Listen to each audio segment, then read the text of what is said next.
Do you believe that 2D is often like superior to 3D in terms of design and detailing, etc.? Yeah, I mean, go pull out and tell me what percentage of that is in 3D. Are you guys profitable anyway or not? I mean, honestly, like if we want heavily in the future, you cannot be profitable. What's the like core product right now that is bringing perhaps revenue, or like is bringing 80% of the revenue, whatever the revenue is? Yeah, so it's Site Solver is the name of the product right now. Mm-hmm. People would probably just refer. What other advice would you give to founders looking to build tech solutions for in our industry beyond what we already said? If you want to do it, you can. Literally, you can. Anything. You want to change the industry, you can do it. Here are the requirements, though.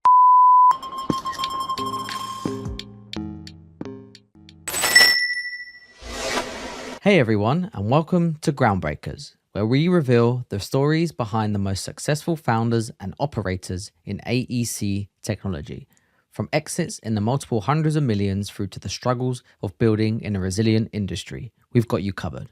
Before we get started though, if you're a startup founder or operator responsible for innovation in your company, or you want a deeper, more insightful look into technology in AEC, you won't want to miss our newsletter. From deep dives into particular technologies such as AI, robotics, design, software, and so on. Hot takes from investors betting big in AEC technology, and advice on building tech companies, including the stories and takeaways of the most successful AEC technology founders. Head over to www.bricks-bytes.com and sign up today to get this exclusive material straight to your inbox. And now for the episode. So Clifton, welcome again. So we had you briefly during Next Build conference a few months ago now, and a few weeks ago as well during Bricks, Bucks and Bytes along with Patrick Hellerman. So this time we invited you to Groundbreakers series to discover you as a founder and find out more about TestFit. So tell us your story. So was there something in your early life that formed your entrepreneurial roots? Oh yeah, definitely. I've got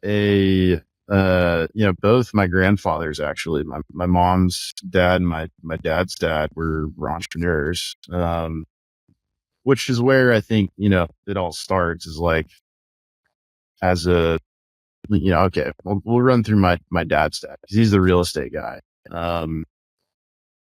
He fought in the Sicily campaign in World War II, and came home to Washington D.C. and was a real estate writer for the Washington Post, I think, and that sort of was the first job he could find. Was like hey, we need someone to write about real estate. And so, he started writing about it and he's like, wow, these guys are making, a lot of money on real estate. Which year was it? Oh, this is like maybe 1950. So some certain things don't change in life. Long time ago. Mm-hmm. Yeah. What is it? The apple doesn't fall far from the tree.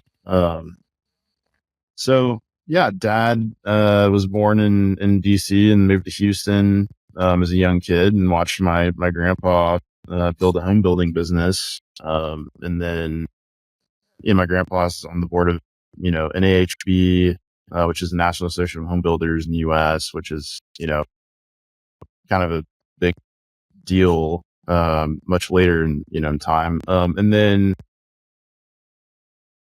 dad when kind of followed after him, and he's a real estate developer like through and through. And I grew up in that entrepreneurial real estate centric environment, and I observed that very closely. I'm an introvert. I do not by nature want to go into a large room of people. So I really appreciate just observing most of the time and just watching my dad, honestly, like, and that's where the entrepreneurial bug, I guess. And then leading into education, like he was a real estate guy. I was like, man, I could probably help dad if I did architecture or, construction or something in the real estate world. That wasn't exactly what he was doing.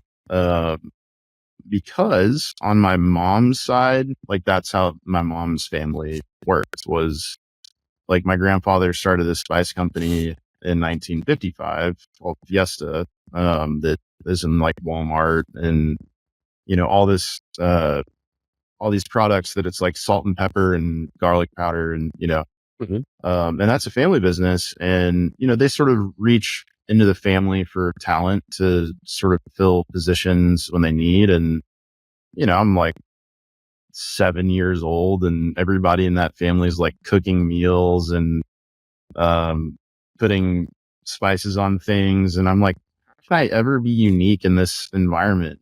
Like this is sort of crazy. And I was just sort of drawn to, I don't know, real estate, like other things outside of that. But definitely like if you're going to do anything in either one of those families, it sort of felt like you needed to be an entrepreneur. So I knew that I needed to, at least would have the bug for it, So yeah. And then leading in education. Can I stop you for a sec? You said something Yeah. super interesting. You said, how can I be unique or something, right? So I think that's a super interesting question that you ask yourself at that time. How can I be unique? I think this type of thinking is also telling that you've been thinking about some not typical returns out of your time, perhaps already at that time. Would you say so? Well, I mean, my mom's family, I just got to tell you, is like 35 people. So, you're kind of not really, if everybody's doing the same thing, like, I don't know. And I think from like a young age, like, I think your question was like, what happened as a kid, and so I always had this drive to just be slightly different than sort of that side of my family. And, even the college I chose was UT, which is like the arch rival of like my mom's dad's, college, so I got, it was much better. I got into a much better architecture school, granted, but, I just sort of think about that and, your desire to do better for like yourself and your family as you get older too becomes incredibly important. So yeah, education wise, went to the University of Texas at Austin, architecture school there, 5-year professional degree. You know, did 3,000 hours of architecture experience, which is like you worked under licensed architects and, in the capacity, like as a building designer. I'm not actually a licensed architect. That's Because by okay. the time by the time I got there, I was like, man, like, should I work on this like side project at night that was this sort of scripting thing that could automate like apartment building? Or could I go study, for the AREs? And I made my decision, so So yeah, were you like were you creating lines using AutoCAD or maybe some sort of more advanced tool like BIM type of tool at that time? so the problems that I was trying to solve were like financial as a applied to a building. It's like Revit was pretty bad at that. Honestly, so cumbersome to get quick iterations of stuff. And so I ended up using just a lot of very custom Lisp routines in AutoCAD that would sort of grab data and push data into Excel. And so I was really focused on automating, even in my job, like the stuff that I hated to do, which was counting parking spaces and figuring out how big the thing I just drew was. And it was very cumbersome. Every day I was like, this is so insane that like, this is a 40-year-old CAD program and it cannot automatically tabulate, the inside of these polygons and give me a table, in real time. So yeah, I mean, honestly, like why construction tech is like, okay, I witnessed my dad complain about process for my entire life. Witnessed, firsthand in architecture internships, to the tune of at least 3,000 hours, like process inefficiency. And design isn't clean. Like design is messy, and it's not supposed to be, a perfect process. And, designers have certain thoughts and then they want to see it and then they go back on what their thoughts were. And it's confusing to interns, about what they're supposed to be doing. So what I really saw was this, like, because when you're an intern, you're only working on, SD, and they're not going to give you construction documents to go document, but it was always me working with principals, and they would use us, the interns, as the interface between them and the software. And like the limiting factor was always getting their ideas into the software as fast and effectively as possible. And these are people in their 50s and 60s now that, design with pencil on trace paper. These aren't people that are in their 40s and 30s that learned in, SketchUp and Revit and Rhino and stuff. So you have the people that are at the very top of the firm, that run all the firms in the world right now, that are trained in a very different way of thinking about buildings, as their defaults. So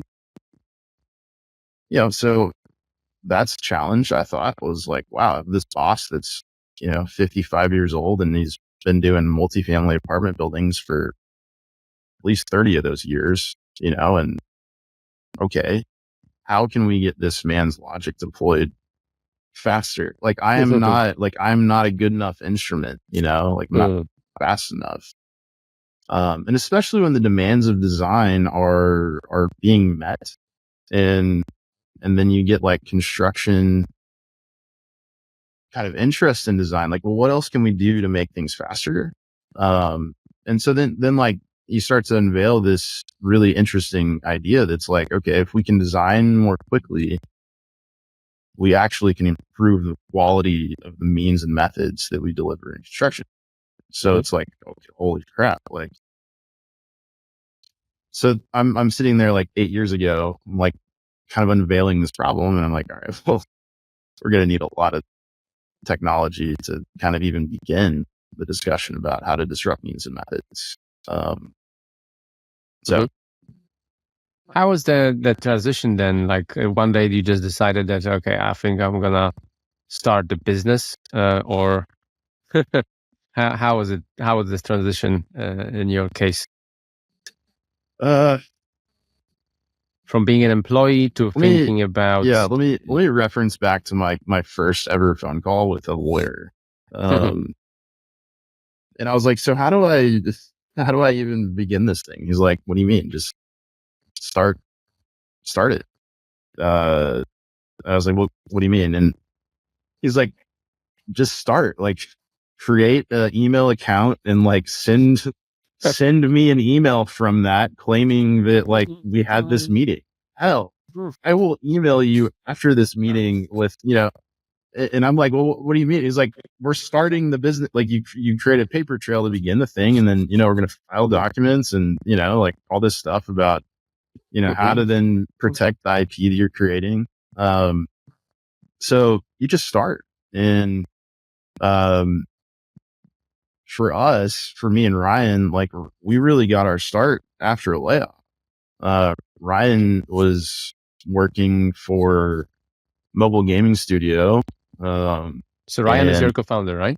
Yeah, he's the key to the whole story. In my view, is like, I'm sitting there in real estate struggling with list routines in Excel, and he's my roommate from college, and we're like at a bar, and I'm like, man, I have this math problem that is annoying me to death, that if I automate it, like I think I could save 40 hours of my week.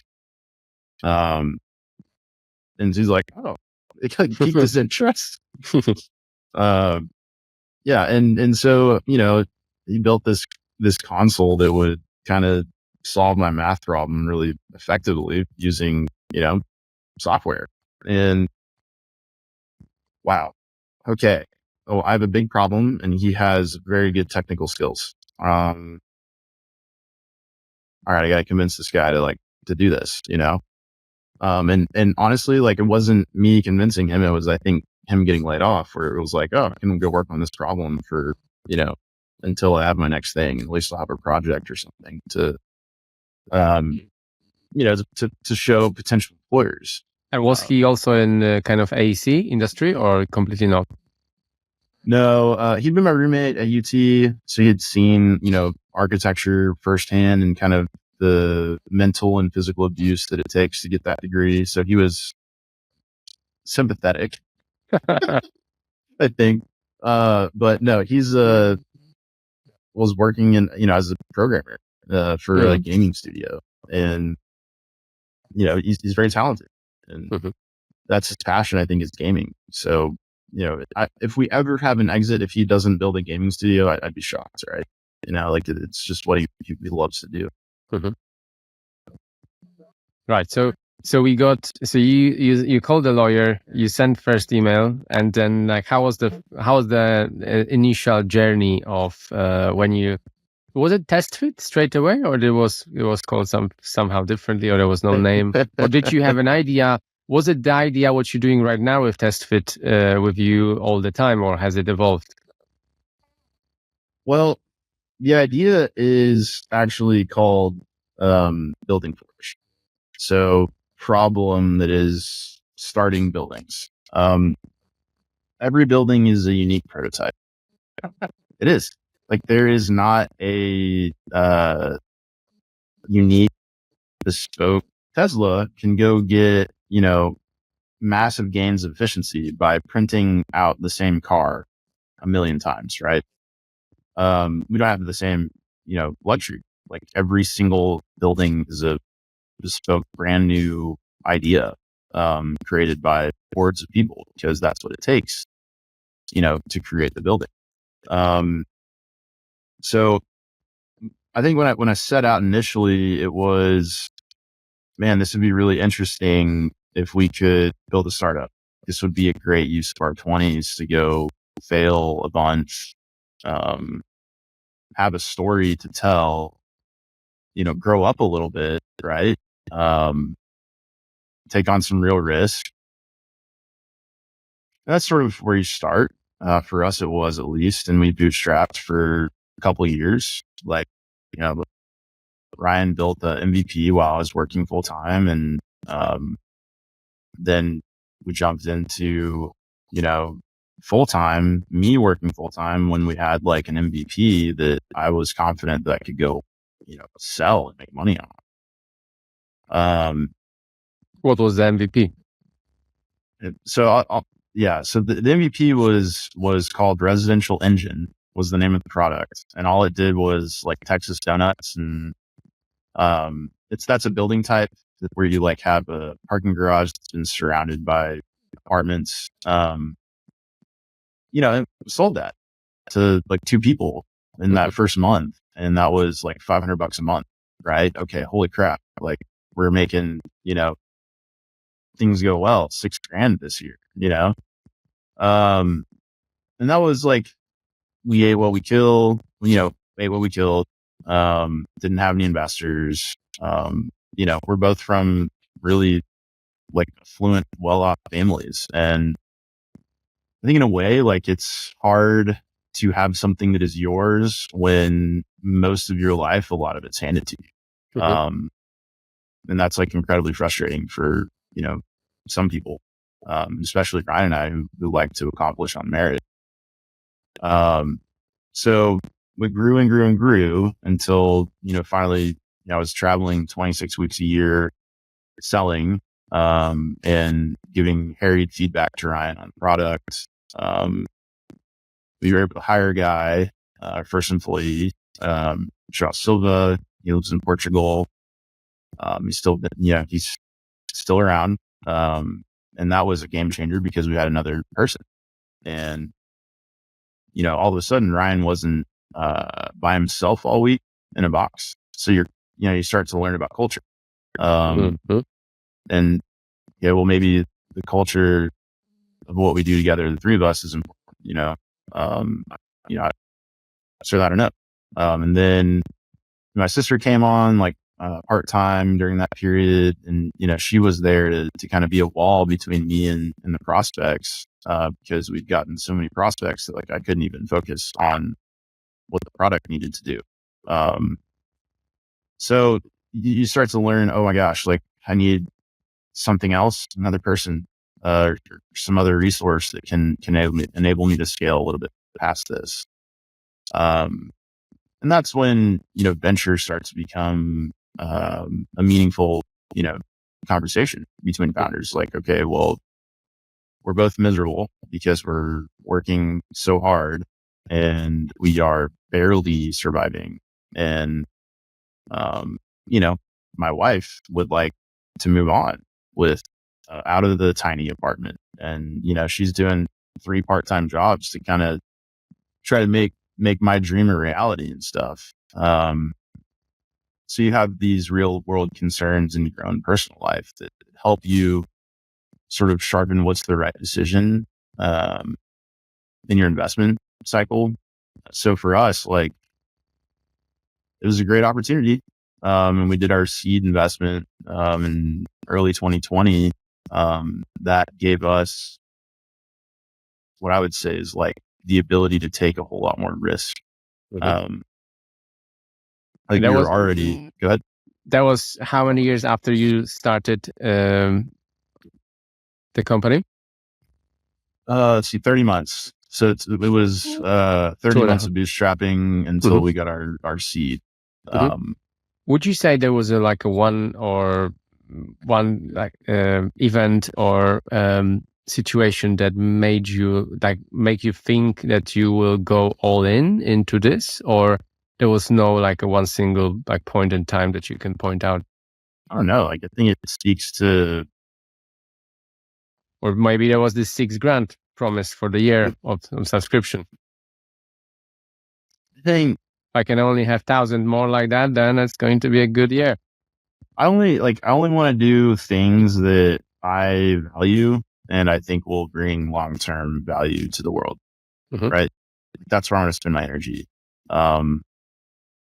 And for me, like I learned early on in architecture that like I really didn't gravitate towards details or the kind of skills that you really need to be a very successful architect. I gravitated towards big ideas and tool making. So I want to do things that have lasting impact. Like anything we build at TestFit, I will make sure that it can be distributed, to the rest of the world, in some meaningful way. Forever, right? Like that's the goal. Like we automate parking. Okay. We've done it. Now it needs to stay up and live for eternity so that we as a AEC community can grow past like needing to draw parking or whatever. Yeah. There's just like spend your time where you feel like you'll have a lasting impact. And that's, entrepreneurial life worth living, I think. Part of it is, it is actually what you describe as a culture, right? So how do you spread this culture across your team, or maybe you choosing your team in a way that they already have the same kind of culture, similar culture? How do you approach team building? So diversity of thought, diversity of background, those things are incredibly important to me, because I think that, me lost in a vacuum by myself under strain, like you can see pretty quickly where that would lead. Right. So I know I need, people around me for sure. And if Ryan's not evidence of that, right, he's calm, steady, thoughtful, strategic. I'm like the opposite of most of that. Right. So, the TestFit, the corporation has emerged, right? Like it does things that I wouldn't do. And it's saying things that I wouldn't normally, not the 100% way I would have said it. And that I think is good because there's a group of people risk mitigating the corporation. to making sure that it's not like, you know, a WeWork situation where I run amok and, you know, there's no strategy, right? But it also takes like some self-awareness from founders, especially first-time founders, that like you don't know what you don't know until you know it. And then once you know it, you basically cannot ever fail in that direction again, because then your board's going to be like, do you not look like learn? Yes. And even your colleagues, like the people that you hire that are rowing in the boat with you, you know, they start to question. And it is a hard job to go from 10 people to, you know, 40 people. And scaling culture is not like, you know, not easy. I would say that Ryan, my co-founder, is the servant leader, sort of beating heart of our culture. And I'm just like, you know, a cheerleader in many regards. Cause like I don't work anymore. Like I manage and I talk, you know, and so yeah, your culture, how you scale it becomes dependent upon, you know, whatever structures you put in place, like weekly meetings is a good example. And then what you emphasize.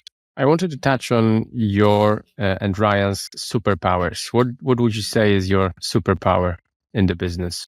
Let's see, understanding complex problems simply, and then, you know, speaking past the first problem and into what the probable solutions are, is an amazing strength of mine, but it's also like an incredible weakness because, when I'm 3 steps ahead, someone else might be just like, did he even understand what I just said?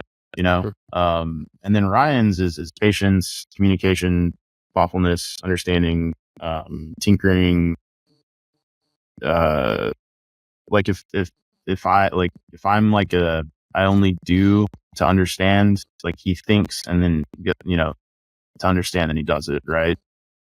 But I would say like between two co-founders, our secret power is like just being able to communicate to each other exactly what the problem is, and as few, like with as little energy as possible.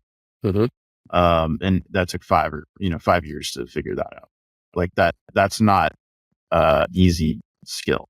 That's interesting. So do you think there was like why did it take 5 years?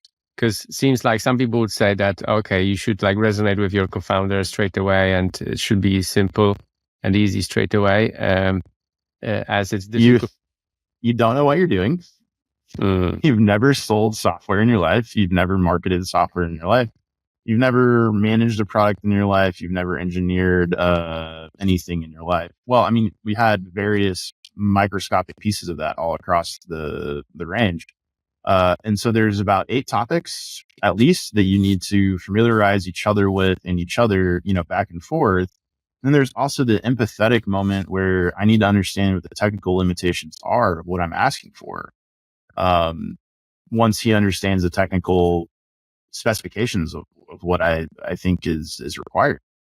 And go straight from architecture where you like draw in AutoCAD to project management with a programmer is like, what just happened? Yeah. It's a drastically different problem. And in architecture, you like dig the foundations, pour some cement, finish the building, certificate of occupancy, and then you move on. Hey listeners, I want to take a quick break to remind you about the Bricks and Bytes newsletter. If you're interested in learning about the technology shaping the future of construction, you won't want to miss the valuable insights we share each week. To get this exclusive content delivered straight to your inbox, head over to www.bricks-bytes.com and sign up today. Link is in the show notes. Back to the show. Software is a continuous improvement process that begins now and ends at the end of time. Never. Good. So it's basically a constantly evolving relationship, and there's no one thing that you can say that Yeah, maybe if you could phrase like one or two things that are crucial, like as a tip for other people, founders especially, that are crucial to keep a very good relationship with co-founder across the years. Figure out a way to have the, let me be very clear. There needs to be a wall between like your professional job and your friendship.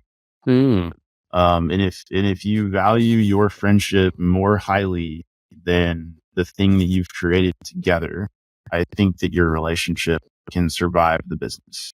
If the business becomes more important than your relationship, then the relationship will fall apart and you get, co-founder drift.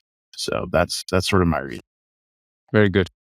Okay, let's move on into the product slightly. TestFit. So what does TestFit do?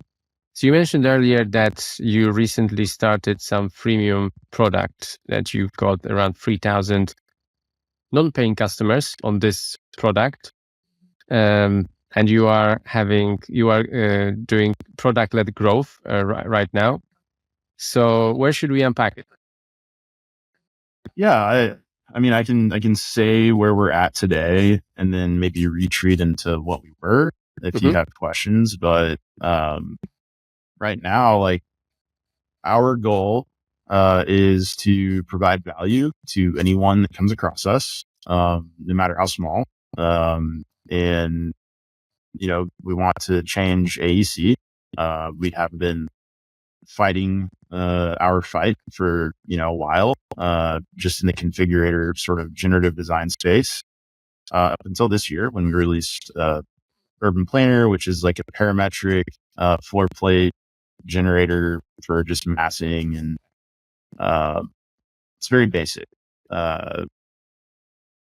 Maybe trying to compete with SketchUp if you're just doing massing in SketchUp, because we automatically tabulate everything, and there's some urban planning tools that parametric and automated road generation, and so just some very basic urban planning tools that we have built over the years for our configurator tools. So our goal with Urban Planner is anytime we add a tool that is like a platform level tool that all of the configurators get to use, but it's not really something that we're monetizing with the real estate world, it's going to go into Urban Planner. So for example, like the generative design features that we built for the configurators will be coming to the Urban Planner tool for free. It's just going to generate, a bunch of massings instead of fully configured buildings. So that, growing that sort of nucleus of users is, pretty important to us, to try to grow our ecosystem from, what was a single sort of app into, a freemium tool with several different options for how people can enhance their urban planner experience. And when I say that, it's just like, I want to add TestFit configured parking, but I don't want all of the other configurators. Then we can just quote a price for what that would be. Which is really helpful for people that, I don't want an industrial configurator. I don't want a multifamily configurator. I just want, to see parking. And then rolling in sort of the topo and 3D grading automation tools we've built into that tool. I'm not sure if it'll be free, but it'll be, significantly cheaper than sort of our flagship configurator products. So our goal right now is to try to, if we're monetizing just in like this one very specific spot, which in most cases is, big real estate developers, big architects doing a lot of apartment buildings, we'd like to offer something much, much, much cheaper with much more broad appeal, that leverages all of the automation that we've built. So, our goal is mass adoption of automation tools. And for the last 6 years, I haven't really made that easy. But our goal moving forward is to make it significantly easier. Mm-hmm. What's the like core product right now that you that is bringing perhaps revenue, or like is bringing 80% of the revenue, whatever the revenue is? Yeah, so it's Site Solver is the name of the product right now. People would probably just refer to it as TestFit, but it's technically called TestFit Site Solver. It's a parametric modeling tool that you know satisfy. Its goal is to satisfy the constraints of a site given what you've inputted. This isn't including the generative design stuff where it does 30,000 solves and you sort through it. So Site Solver is like the core product that most people are paying for right now. But that freemium tier, those 3,000 users, that's like a massively new, exciting cohort for us where we're going to spend some energy. So things like creating these various configurators, you are trying to get into maybe another verticals, if I can put it that way, or a particular type of customer which would be willing to pay for a particular configurator. How do you assess which vertical or which configurator is worth pursuing, and how quickly maybe have you done any configurators which you had thought that it would be brilliant but turned out to be absolute waste of time? Oh yeah. Well, I mean, that's the thing. If you segment the market the way that we have, you're allowed to make a little bit of failure because, okay. All right, I'll walk through it. So multifamily in the US is, segmented by density. There's super high density, high rise. There's mid rise buildings that are like the Texas Donuts. And then there's garden apartments. And then way down there, it's like a single family home, right? So we built, that was sort of our sequencing and our configurators. We started high density, middle, low, and that's how we built out our pipeline, to attack the housing market. In 2020, we released an office tool to an office market that was shrinking rapidly. Like no one was building office, but it enabled us to improve how we think about staircases and bathrooms, and life safety occupancy floor loads and stuff like that. So yeah, it was a failure. Okay. But some success. Then we also released a modular hotel tool in the middle of COVID where, hotels were at like 7%. The market, contrarian thinking. Yeah. Well, yeah. I don't know what I was thinking, man. I had no idea what I was thinking.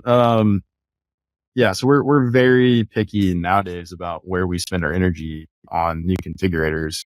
But you have to address the market with meaningful value.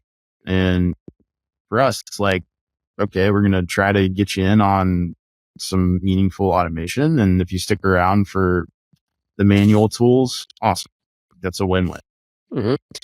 I just wanted to ask a little bit more about this office tool, because it seems like a US actually right now, I think in the largest cities, the commercial real estate is in the situation that the buildings are going like at 40% of the value, or perhaps sometimes even less. I hear. Or so. Is it not actually? Is there any way to adapt these buildings to residential, or because that sounds like you spent some time on thinking about this office tool? So conversions are completely different, difficult problem in my view. And it starts with materials, and it starts with understanding wall assemblies and like structural grids, which is a problem for a human right now today more than, possibly what software could do. Each office building is awful in its own way. So, okay, if it has the right enclosure, it might have the wrong dimensions, on the end bays or on the side bays and stuff. I don't really think it's a great use of our energy to go try to fix all these office buildings that are owned by, private equity and, great. Just let them fail. They're the ones that overinvested in an asset class that was dubious to begin with because it required the like 1970s style management would continue into the 2030s. Like grow up. We use the internet. Like I literally, so office is totally different, than it will be in the future. And, the buildings today, I just think demolish them. And, I'm sure sustainability people would be, up Not in arms happy. about that, but like, Yeah. it would be cheaper likely to just demolish a surface parking lot that's adjacent to this office building and put apartments there. Like if the goal is housing, which a lot of these people say the goal is housing, okay, then eliminate laws that make it hard to build housing. Like, don't force us to convert crappy office into crappy apartments. Like, let's build good apartments first. Mhm. Good. So going back to business, how many people have you got right now?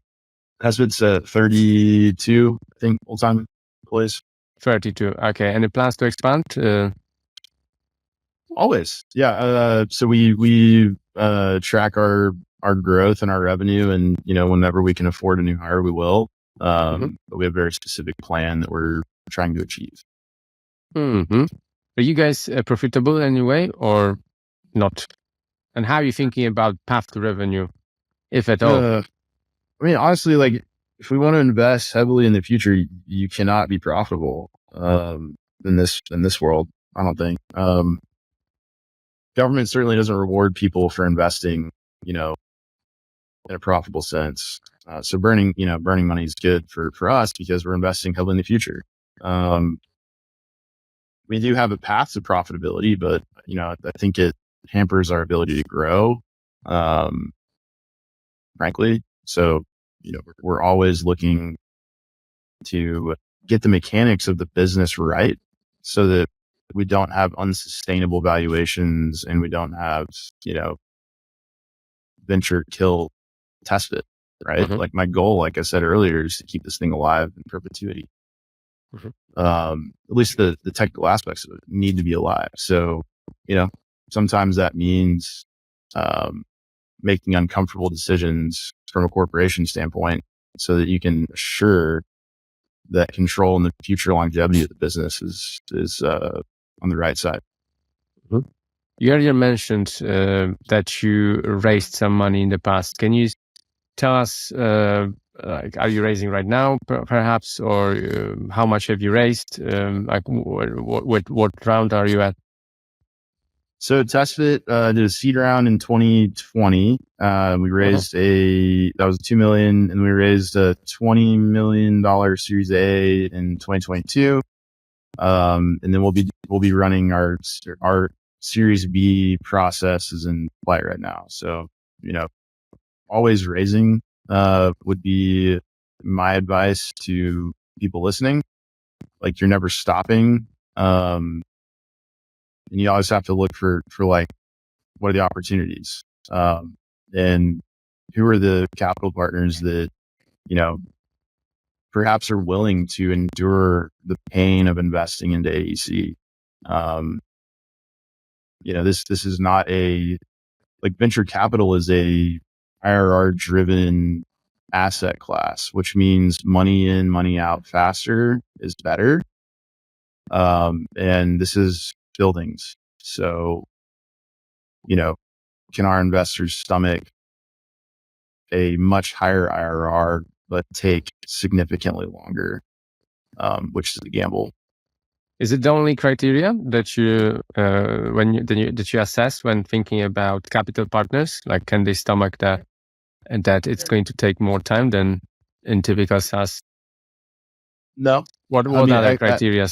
expertise is important, specifically to me. So our investors, we've got Jesse Coors Blankenship, who built a generative design startup, exited to BTC. He's got a Bachelor of Architecture from USC. He's got, credentials from Columbia for generative design. Subject matter expert, like, knows more about AI than I do, which is great. And then we've got Greg Hill from Parkway. He's a, retail developer down in Florida. Knows how Chipotle and Starbucks want their buildings built. and organized and their site plans circulating correctly. An expertise that, like, guess what? I didn't have as a multifamily person. And then Prologis is our strategic investor. They're the largest REIT on the planet, which is a real estate investment trust. They're maybe the size of Autodesk. Like, I don't know how to try to size it for people, but it's huge. And all they do is warehouses and logistics. So, that was a market that was not tapped at all by configurators. And we built, with them, one of the most powerful warehouse generators on the planet. Like, it does exactly what they need it to do. In a lot of cases. So, stacking our board with people that understand the problem, its value, and where to apply it to the industry.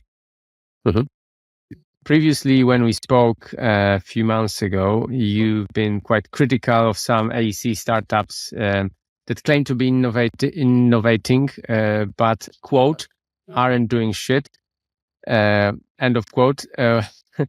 What do you think it really takes to create meaningful innovation in our space? I think it starts with context. Understanding where the problems are is very hard for technologists. So I'm fortunate that I came into being a technologist later. Then, the first thing I did was in building design, right? So, okay, when I get into technology, I'm trying to describe the problem, and then, the technology side will then choose the most appropriate solution to solve that problem. And so, for example, I want to solve parking lots in real time, all permutations, all possibilities, give me the most efficient thing. I knew what I wanted to see out of it, because I'd been there. It's hard for a technologist to have the vision for what an actual product for a user might be, because they have not sat in that user's seat. They do not understand that user completely yet. They can get there with product feedback meetings and being open and honest that they don't know anything. Or they can arrive into an industry with preconceived notions about what it needs, go raise an absurd amount of money, and then, basically make it harder for the other startups that do know what the problems are to function, because you are competing with hype instead of merit, in a lot of ways, which I don't know, TestFit might be the most hyped startup I know, but we've earned it on merit. We've done everything that we need to do to get the following that we have and to get the users that we have. We've suffered, let me tell you, the pain to get to where product market fit is. And it's trust from users and companies that we're giving you feedback, please build this, and support it. So that's sort of my frustrations. Hey, just empathy is kind of key here. And these are old industries. This is architecture and real estate and construction, perhaps the first industry that mankind ever had. There are people that know a lot more about where the profit is and where it's hiding. And if you ever want to learn more about how the industry actually works, empathy is the only way to do it. And slow, modest growth, building trust, is the key. See, speaking of this, do you think that what's the advantage of being in the industry rather than being an outsider in the industry as a founder? It's being an outsider, you need to get a co-founder who is in your case, you've always been in the industry, you've always observed the industry. What do you say to that? So, I'm knowing nothing about sales and knowing nothing about marketing. Being from industry enabled me to MQL and SQL someone based off of their bio on a website and create a list of the first, 30 people I was going to go talk to. And that yielded the first 2 customers. So your ability to understand what the market you need to talk to, everything is significantly higher. Like you're so much sharper, by default, when you have founder market fit. So like, yeah, I knew nothing about sales and guessed my way to success for the first, 20 sales. Right. That I think is looking back is like, holy crap. Like we've got professional BDRs here that have had, less success than that, than, in their first couple of months. Right. Just as comparison. Do you think you know everything about sales now? No, I'm terrible. I'm very bad at sales. Why is that? I think the product can solve all the problems, and then like as I'm selling it and they're telling me their problem, I start to dream up what the solution might be in front of them, and like they're getting lost and being too helpful. Like no, like just not trying to sell. Like you're just not trying to create value for them today with the product you have on hand. And I was really fortunate to have like great people here that were like, okay, Clifton, you need to step back and I'll do the selling now. And having that moment with a colleague that, loves TestFit as much as I do, and trusting that they were right was so that was key. Like me getting out of the way of the sales process. Very good. How do you assess ROI on your on TestFit from customers' point of view, or how do they assess ROI on using TestFit? It's wild. One architect that we sold the license of TestFit to recently said that he closed a new deal for his firm on the trial with an owner using TestFit as the tool. And that he felt like if he didn't buy the software, like he would have done the wrong thing. So we're like, oh, okay. So his ROI was immediate, I think, because they on the trial even, right? So on the free trial. On the free trial. Yeah. Wow. Maybe we'll get a customer for life, in that way. All the way to like corporates, bean counting how many minutes their individual users are in the app and, sort of what yield they're getting out of it. Tracked against, how another architect at the firm, was doing this in AutoCAD and PDFs and stuff. So they're very scientific, many firms, when they're really tracking ROIs. Others of them just know because like they're maybe a principal or they've been, trying to earn work for their firm. They know how arduous, feedback loop is between owners and getting these, site plans to them, that they're immediately sold. Right. But in some cases, they've got people that they farm that work to.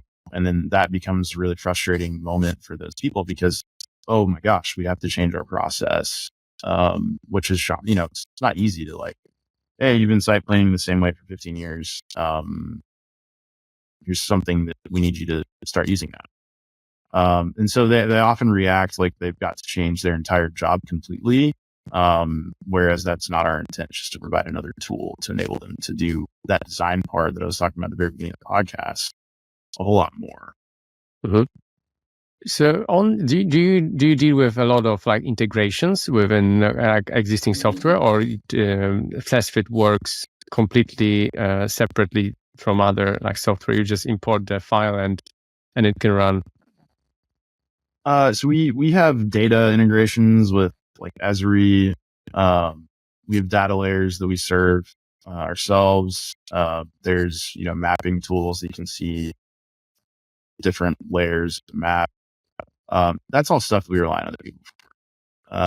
But the geometry generation, geometry engine, everything that has to do with spatial diagramming, that's TestFit. And out of the box, like you don't even need all the other data. You can just use it like a SketchUp. So SketchUp is like heavily orientated around 3D, right? I know you from previous conversations we had, you are you had some thoughts on do you believe that 2D is often superior to 3D in terms of design and detailing, etc.? I don't think anything evolved in the last 2 months since we spoke about it, but can we like reshare this subject? Yeah, I mean, go pull out a stack of CDs and tell me what percentage of that is in 3D. Okay, why are we designing in 3D? Like, I don't get it. Because the industry is going this way. No, the industry is not going this way. No. There's a bunch of technologists pushing the industry solution that, well, let me put it this way. When I reviewed, $150 million worth of warehouse CDs for our big customer, there was a 3D view on the front sheet of each phase, and that was it. That was the totality of the 3D views in the entire CD set. The CDs were produced in Revit. The line weights were awful. It was completely unreadable. The door tags were abysmal. Like, I just went through the whole thing. I'm like, okay, great. They did it in 3D. And now the documentation is so unclear that it's going to be really hard to communicate just with the documentations what's in this building. There's going to be so much RFIs. So that's my perspective, is like, I don't care about, how Norman Foster is going to go design a curved UFO for Apple. I care about the technology that we're building for the commodity buildings and the commodity architects and the commodity developers and the commodity GCs that have to put up with a bunch of bullshit software that adds 90% of the features they don't need and neglects the 10% of the features they do need. So that's my read, is like, hey, you're going to go after CDs or lower level design than what TestFit does. Why would you start in 3D?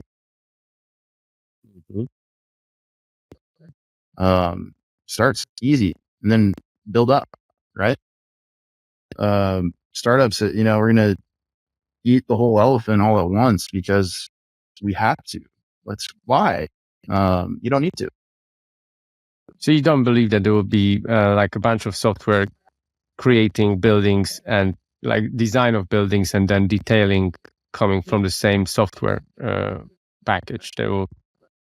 You can't just deliver the whole design from I don't know if you guys have like REBA stages over there in the US, like from stage 0 to stage 7, from concept to the very detailed design. But it's nested. Like, you nest the data in a way that you call it when you need it, when you noodle into your level of detail.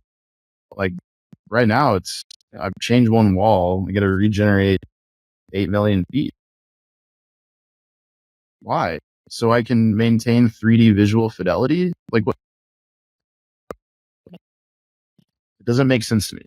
I think you can do it all a whole lot lighter, procedurally, just be better at math. And like, Revit or BIM today has to handle every possibility, right? There's a BIM package out there that's like, we're going to handle the probability.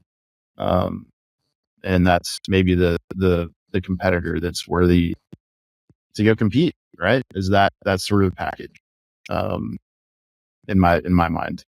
And that's really all I was saying. Like, look, BIM is not my fight. Like, we're stuck in, I named the company TestFit because I knew that I'd like try to go after it if I did, so we're staying in feasibility, but like, I think there is something to be said about pursuing a better view that architects are used to looking at, in software. Stop showing me all this stuff in 3D. No one cares. Like, how are you doing details better? That's my point. Okay. How do you balance the need for iteration and improvement with kind of maintaining and keeping focus on the existing customers?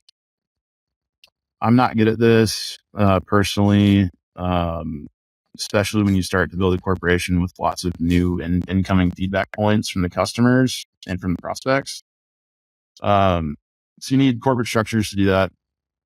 I would say early on in the startup, like when you are the main feedback loop between customers, engineering, product, and everything. For me, like I was so wired into the health of the business that like my like limbic system, my fear, fight and flight system, like was in tune with the business and like could just intuit sort of what we needed.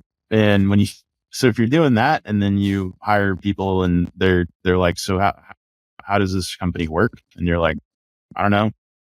It's a bit harder to kind of scale past that. And then you have to go build, the rituals and cultures that enable the corporation to go be more thoughtful about how it thinks about planning and growth. I'm not sure if that's a great answer, but it's an answer. It's an answer. Yeah. Okay. What's the what's the final, not final outcome? I don't know how it sounds, but what's the end game for TestFit? Growth or sale? I said at the very beginning, like assure that the value of the technology I've spent the last 7 years on is at the hands of the architecture industry in perpetuity. Mm-hmm. That's my goal. I have to do that within the confines of being a fiduciary to a corporation. And if I don't, I can go to jail. So, I have to bring value to my shareholders. So that's, both those goals, are my goal. Mm-hmm. Cool. All right. So before we wrap up, maybe last one would be, what other advice would you give to founders looking to build tech solutions in our industry beyond what we already said? If there's something we haven't touched on. If you want to do it, you can. Literally, you can. Anything. You want to change the industry, you can do it. Here are the requirements though. Endurance. You need to be able to endure. You need partners that feed energy back into you. Because this is not easy. This is a slog. Every quarter, every month, you're using creativity to figure out how to grow. It is never easy. Like the creativity problem never stops. You have to keep thinking how to continue growing and changing and reinventing the optics. And, it's all important. And it requires endurance. And like, I don't think what I've done has taken particularly a huge amount of intellect. I just think it's taken endurance. Ryan's intellect for sure, but I didn't go sit in a room and like narrow the TAM and SAM and build the perfect model to go after the market and the perfect pro forma and the right budget. Like I've done none Doesn't of that exist. Right. Done none of that right. So you're saying that the business plan from the first pitch deck is no longer in place? Oh, it's garbage. It was terrible. Yeah, I mean, it's continuous improvisation, and like if you're not learning on your feet, you're gonna fail. Mm-hmm. And do you like make these decisions on this iteration and little changes in the direction by yourself, or you consult with Ryan or maybe some other folks, mentors? So my dream, this is kind of my dream, is like octopuses have this really cool thing where they have like brains in their arms that can think for themselves. And like what I learned as we got really corporate really quickly was like, oh my gosh, like individuals are unable to make any decisions on their own, in a way. And so like forcing the risk taking and the ability to take risk and the decision making for that risk, into the limbs of the corporation instead of keeping it, anywhere near like me and Ryan at all times, is a great move. Lots of companies do this through like strategic planning. I don't think that strategic planning is like quick enough to react to the demands of like what a startup would have. So you have to be able to, receive a phone call from a prospect on Monday and possibly have like a idea of how you're going to prototype their problem by Friday, so that you can tell the sales guys like, okay, there's possibility that we could build that. And that helps sort of the sort of new markets discussions. I'm thinking specifically about like data centers right now. It's a new market for us. It's growing. It's going really well. I'm not really involved in all, and other people are running that effort. And I'm a cheerleader, and that is what I think scaling needs to be in the long run is how do you enable the people that have joined your startup to take risks of their own, be successful on their own, and create a culture of winning. Beautiful. Clifton, thank you very much. As the last thing, if you can say where people can find out more about you and TestFit. LinkedIn, the show notes. I don't know. Send me an email, clifton@testfit.io. But more importantly, go to our website, testfit.io, sign up for free, urban planner. They'll have it for free from now until the end of time, hopefully. And get customers for life. Exactly. All right. Thank you, Clifton.